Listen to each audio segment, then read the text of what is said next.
Ayat pertama ini menegaskan tentang proses kejadian manusia dari tidak ada menjadi ada, pada saat manusia belum terwujud sama sekali.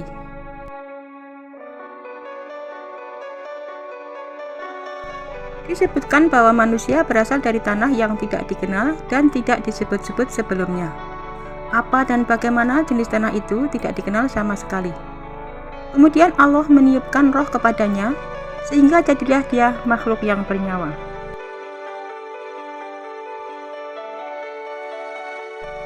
Ayat di atas dapat diinterpretasikan sebagai salah satu bagian yang menceritakan evolusi manusia. Uraian sepenuhnya mengenai hal ini dapat dilihat di bawah ini. Pada abad ke-19, Charles Darwin mengemukakan teori bahwa jenis manusia ada di muka bumi melalui suatu proses panjang evolusi. Mereka tidak langsung ada sebagaimana dinyatakan pada banyak ayat kitab suci. Dia menyatakan bahwa waktu yang diperlukan untuk proses evolusi yang berujung pada terbentuknya manusia kemungkinan besar memerlukan waktu jutaan tahun. Hal kedua yang dikemukakan oleh teori Darwin adalah bahwa manusia berkembang dari binatang. Pada permulaan adanya kehidupan, demikian dinyatakan oleh teori ini, bentuk kehidupan yang ada adalah binatang-binatang tingkat rendah. Dengan berjalannya waktu, muncul binatang-binatang tingkat tinggi dan berukuran lebih besar. Dengan tidak sengaja, dari salah satu binatang berkembang menjadi manusia. Hal demikian ini dibuktikannya dengan adanya sederet bukti dari tengkorak hewan yang secara runut mengarah ke tengkorak manusia saat ini. Bukti lain juga dikemukakan dari perkembangan bentuk embrio. Dalam perkembangannya, embrio manusia berubah-ubah bentuk, dimulai dari mirip bentuk embrio ikan, kelinci, dan jenis binatang lainnya dan berakhir berbentuk manusia. Dari temuan terakhir ini kemudian disimpulkan bahwa evolusi panjang manusia berasal dari binatang tingkat rendah.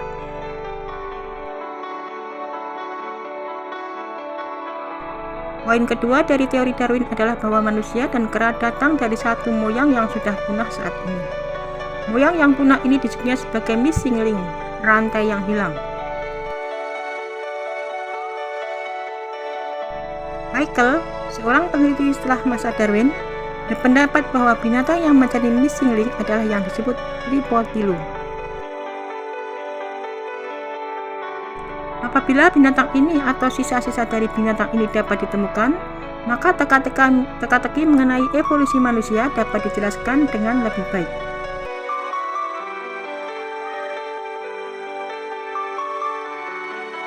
Para pemikir yang mempercayai teori ini menganggap bahwa gorila dan simpanse ada pada jalur evolusi manusia. Peneliti lain yang bernama Huxley mempunyai pemikiran yang sedikit berbeda. Ia menyimpulkan bahwa garis manusia dapat saja terjadi jauh sebelum munculnya jenis-jenis kera. Jadi manusia dan kera tidak pernah berhubungan.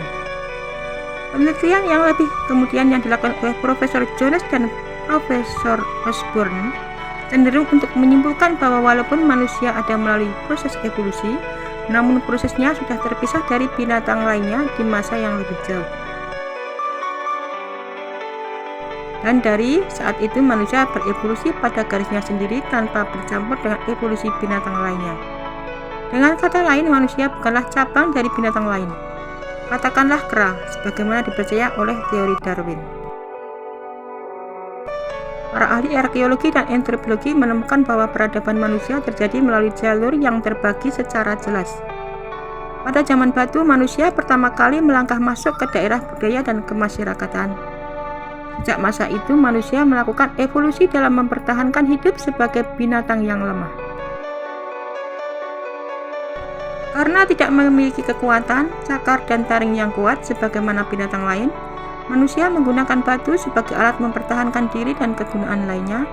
Kemudian datang zaman perunggu di mana manusia mulai menggunakan bahan metal untuk membuat peralatan. Zaman ini diikuti oleh zaman besi Dari berbagai situs yang ditemukan para arkeologi disebutkan bahwa berbagai zaman dari kehidupan manusia dilakukan dengan perubahan budaya dari satu masa ke masa lainnya. Dalam Al-Quran ada satu ayat yang berkaitan erat dengan penciptaan manusia yang bertahap, yang artinya adalah, mengapa kamu tidak takut akan kebesaran Allah, dan sungguh Dia telah menciptakan kamu dalam beberapa tingkat kejadian. Telah kamu memperhatikan bagaimana Allah telah menciptakan 7 langit berlapis-lapis, dan di sana Dia menciptakan bulan yang bercahaya dan menjadikan matahari sebagai pelita yang cemerlang, dan Allah menunjukkan kamu dari tanah yang tumbuh berangsur-angsur. Kemudian Dia akan mengembalikan kamu ke dalamnya dan mengeluarkan kamu pada hari kiamat dengan pasti. Dan Allah menjadikan bumi untukmu sebagai hamparan agar kamu dapat pergi dan kemari ke jalan-jalan yang luas. Surat Nuh, Quran ayat 13-20. Ayat di atas mencela manusia yang masih meragukan bahwa penciptaan tidak dilakukan berdasarkan perencanaan yang baik. Diperlihatkan bagaimana semuanya dilakukan melalui fase-fase atau masa-masa yang teratur dan didasarkan pada perencanaan yang bijak. Penciptaan dilakukan bukan tanpa tujuan dan mengarah pada kesempurnaan. Ternyata hukum evolusi yang dikembangkan para peneliti di Eropa telah dijelaskan secara singkat, sangat rinci oleh Al-Quran pada 1400 tahun sebelumnya. Dijelaskan oleh Al-Quran bahwa manusia tidak diciptakan secara mendadak dan dalam bentuk dan rupa sebagaimana kita lihat saat ini. Allah tidak membuat model dari tanah liat dan meniupkan kehidupan ke dalamnya untuk menjadi manusia pertama di muka bumi. Manusia mencapai tahap seperti saat ini setelah melalui proses beberapa masa perubahan. Hal kedua yang diungkapkan Al-Quran dalam kaitan penciptaan manusia adalah dari kondisi ketiadaan, suatu subjek yang bertolak belakang dengan penjelasan sebelumnya. Dan tidaklah manusia itu memikirkan bahwa sesungguhnya kami telah menciptakannya dahulu, padahal sebelumnya dia belum berwujud sama sekali. Surat Maryam ayat ke-67. Ayat di atas menunjuk pada ciptaan pertama dari jenis manusia, sangat berbeda dengan apa yang terjadi sekarang. Reproduksi manusia pada saat ini terjadi dengan bibit yang diproduksi dari organ laki-laki dan perempuan.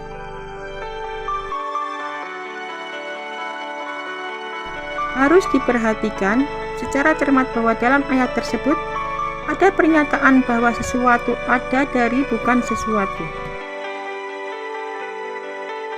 Ayat tersebut menyatakan bahwa sebelum tahapan di mana material dan benda lain menjadi benda hidup, ada satu tahapan lain di mana tidak ada eksistensi apapun. Kita dapat menyatakan bahwa kursi dibuat dari kayu atau rantai dibuat dari besi. Di sini kita memiliki material yang dapat digunakan sebagai bahan untuk membuat barang tertentu. Mereka yang tidak mempercayai agama seringkali menyatakan ayat di atas sebagai dongeng saja. Akan tetapi ayat di atas tidak menyatakan hal yang demikian. Arti ayat di atas jelas memberitahukan bahwa sebelum adanya penciptaan, tidak ada apa-apa di alam semesta. Setelah ada penciptaan alam semesta, menyusul kemudian penciptaan-penciptaan lainnya termasuk penciptaan manusia. Tahap kedua perkembangan manusia tampaknya terjadi pada saat manusia ada secara fisik, namun otak belum berkembang baik. Dengan demikian posisinya masih sama atau lebih rendah dari binatang. Bukankah telah datang atas manusia suatu waktu dari masa sedang ia ketika itu belum merupakan sesuatu yang dapat disebut Al-Insan ayat 1. Tahap ketiga, evolusi manusia dicapai saat reproduksi antara manusia laki-laki dan perempuan mulai terjadi. Di dalam Al-Quran dinyatakan suatu masa dari evolusi manusia. Ketika itu manusia mempunyai karakter binatang tingkat tinggi. Karakter ini adalah adanya perbedaan berdasarkan pada seks, terbagi menjadi jantan dan betina. Pada masa ini perkembangbiakan sudah melalui sperma yang dihasilkan manusia laki-laki. Keadaan demikian ini menjadi manusia sudah memiliki ciri yang sama dengan binatang tingkat tinggi. Dialah yang menciptakan kamu dari jiwa yang satu, yaitu Adam, dan daripadanya Dia menciptakan pasangannya, agar Dia merasa senang kepadanya. Maka setelah dicampurinya, istrinya mengandung kandungan yang ringan, dan teruslah ia merasa ringan beberapa waktu. Kemudian ketika dia merasa berat, keduanya suami istri bermohon kepada Allah, Tuhan mereka, saya berkata, jika Engkau memberi kami anak yang soleh, tentulah kami akan selalu bersyukur. Al-A'raf ayat 187. Dan firman Allah, wahai manusia, bertakwalah kepada Tuhanmu yang telah menciptakan kamu dari diri yang satu, yaitu Adam. Dan Allah menciptakan pasangannya, Hawa, dari dirinya. Dan dari keduanya Allah memperkembangbiakkan laki-laki dan perempuan yang banyak. Surat An-Nisa ayat 1. Lebih lanjut, Allah memperlihatkan lagi perkembangan manusia ke tingkat yang lebih lanjut, yaitu menggunakan nalarnya. Demikian, sungguh kami telah menciptakan manusia dari tetes mani yang bercampur, yang kami hendak mengujinya dengan perintah dan larangan. Karena itu kami jadikan dia mendengar dan melihat. Al-Insan ayat 2. Mulai dari masa ini, karena peran pentingnya di alam semesta, manusia mulai mempelajari alam. Untuk dapat mengelola dengan baik, manusia memerlukan penguasaan pengetahuan secara luas.